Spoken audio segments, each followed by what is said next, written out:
Di bagian sebelumnya, saya sudah membuat sebuah komponen namanya kelas.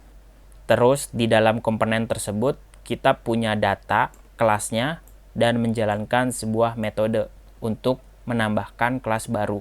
Sebenarnya, data yang kita butuhkan di dalam sebuah aplikasi harus memiliki tempat khusus supaya bisa kita bagikan datanya ke dalam berbagai komponen.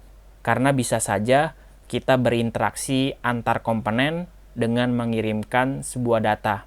Jadi anggap aja bagian ID app ini sebagai komponen utamanya, yakni komponen parent. Terus komponen utamanya terdapat 3 komponen yang bisa saya sebut sebagai komponen anak. Secara umum, dalam pembuatan aplikasi web dengan Vue.js, komponen parent tugasnya untuk menyimpan sumber data yang dibutuhkan. Setelah itu, datanya bisa kita turunkan atau kita wariskan ke komponen anaknya. Pada kasus ini adalah komponen kelas. Tidak harus komponen kelas, kalian juga bisa membagikan data ke dalam komponen header ataupun komponen footer jika komponen tersebut membutuhkannya. Jadi sekarang tugas teman-teman adalah memindahkan data ini ke dalam data milik komponen. Nanti komponen parentnya akan membagikan data ke dalam komponen kelas, yaitu dengan bantuan props yang sudah saya jelaskan. Saya daftarkan opsi props yang bentuknya array, nama propertinya adalah kelas, kita pisahkan dengan koma. Setelah kita daftarkan, pada saat komponen kelasnya di-render, saya harus masukkan atribut propertinya dengan nama yang sama, yaitu kelas, isi value-nya. Value-nya dari mana? Value-nya dari data milik komponen utamanya atau milik komponen parent. Jadi kita bisa cetak langsung data kelasnya. Kelas di sini adalah atribut propertinya, tapi kalau kelas di sini adalah data yang mau kita kirim. Supaya teman-teman tidak bingung, kita bisa tulis propertinya bebas, katakanlah namanya item, lalu itemsnya sebagai nama properti dari kelasnya.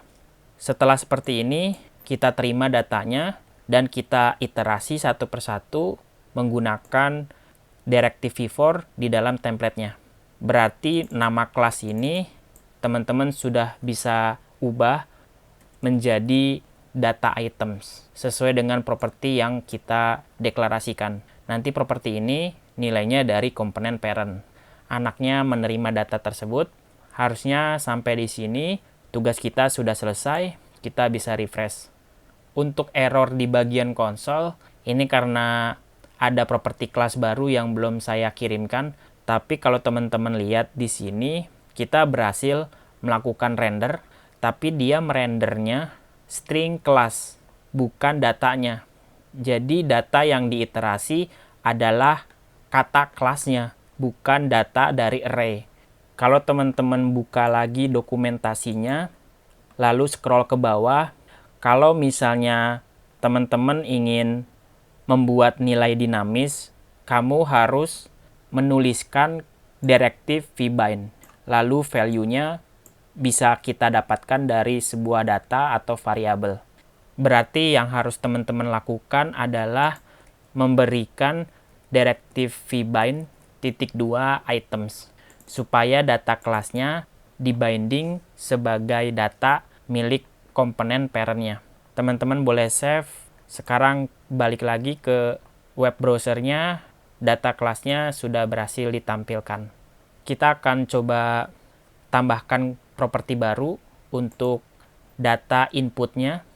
Misalnya saya buat properti yang kedua namanya input dari kelas baru. Jadi data ini kita binding ke komponen kelas menggunakan directive vbind. Atau teman-teman bisa menuliskan singkat seperti ini. .2 input, cetak data kelas barunya. Sekarang di dalam komponen kelasnya sudah punya properti yang kedua yang kita pisahkan dengan koma, namanya input. Jadi items input sebagai atribut custom, yang bisa diisi ketika komponennya di-render. Kemudian propertinya kita akses untuk kita binding ke dalam vModel. Sampai di sini sudah selesai. Semoga berjalan dengan baik dan pesan errornya sudah hilang. Pasti teman-teman berpikir data kelas ini bisa kalian dapatkan dari service API yang dimana servernya akan merespon sebuah data dalam bentuk JSON. Nanti Vue.js-nya akan menerima data tersebut sebagai data kelas yang diambil dari database. Lalu datanya akan kita binding ke komponennya dan kita iterasi satu persatu. Tapi untuk saat ini data kelasnya masih kita buat secara manual, kita deklarasikan satu persatu di dalam data. Tapi itu saja yang perlu kalian ketahui tentang properti di dalam sebuah komponen. Semoga teman-teman paham dari penjelasan yang saya sampaikan. Kita akan kembali lagi di video berikutnya.